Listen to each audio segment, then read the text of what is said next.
என்னுடைய செயலும் சிந்தனையிலும் இந்த சமூகத்துக்கு பயனுள்ளதாக இருக்குன்னு நினைக்கிறவங்க மட்டும் இந்த மூவேந்தர் மீடியாவை சப்ஸ்கிரைப் பண்ணிவிட்டு பெல் ஐக்கான் ஆல் கொடுத்து வந்து ஃபாலோ பண்ணிக்கோங்க. மூவேந்தர் மீடியாவுக்கு உதவணும்னு நினைக்கிற உறவுகள் கீழே கொடுக்கப்பட்டுள்ள வாட்ஸ்அப் நம்பருக்கு தொடர்பு கொள்ளுங்கள். நன்றி. மானாமரையை சேர்ந்த தந்தை ஆகாசனுடைய படுகொலையை கண்டித்து நடக்கின்ற கண்டன ஆர்ப்பாட்டத்தினுடைய தலைவர் தியாகி இமானுவேல் பேரனுடைய முதன்மை செயலாளர் வழக்கறிஞர் தோழர் வேல்முருகன் அவர்களை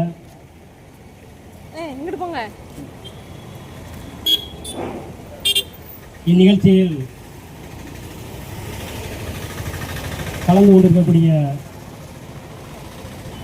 அனைத்து கட்சியினுடைய மாவட்ட ஒன்றிய நகர பொறுப்பாளர்களே, காவல்துறை நண்பர்களே,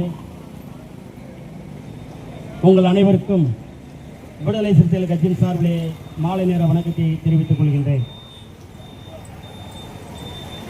தமிழகத்தில் இதுவரையிலும் நடைபெறாத ஒரு சில காரியங்கள் மிக கொடூரமான முறையிலேயே நடந்து கொண்டிருக்கின்றது. முதலிலே ஒரு பணியில் சேரும் பொழுது காவல்துறையை சேர்ந்த நண்பர்கள் அந்த பணியினுடைய உறுதிமொழி ஃபார்மிலே கையெழுத்திட்டு அதை படித்து காண்பித்து கையெழுத்து விட்டுதான் இந்த பணியிலே சேர்கிறார்கள். உறுதிமொழி பாரம் என்பது அனைவருக்கும் சமம், சமத்துவம், இந்திய அரசியலமைப்பு சட்டம் என்ன சொல்கின்றதோ அதனுடைய கட்டமைப்பில் தான் கையெழுத்து இட்டுட்டு அந்த பணியில் நாம் அமர செய்கின்றோம்.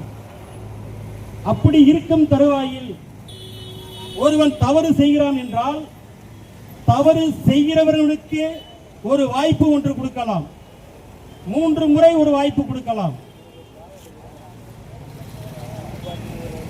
அந்த வாய்ப்பு என்பது அவனை திருந்துவதற்கான ஒரு வாய்ப்பை நாம் பயன்படுத்தலாம். ஆனால் எடுத்தவுடனேயே அவனை அடித்து கொலை செய்வது என்பது உண்மையிலேயே இது மிகப்பெரிய ஒரு கண்டனத்துக்குரிய ஒரு செயலாகத்தான் இருக்கின்றது. குறிப்பாக தலித் இளைஞர்களுக்கு நேரிடக்கூடிய ஒரு விஷயமாக தான் இதை நாம் பார்க்க முடிகிறது.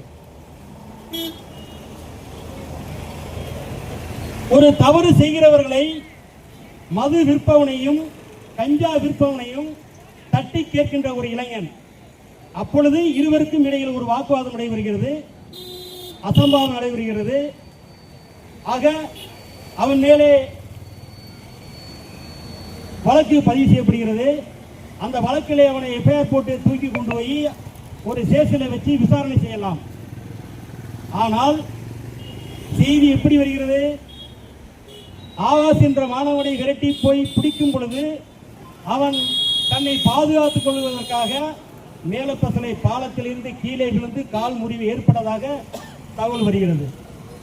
ஆனால் போஸ்ட்மார்டம் ரிப்போர்ட்டில் 28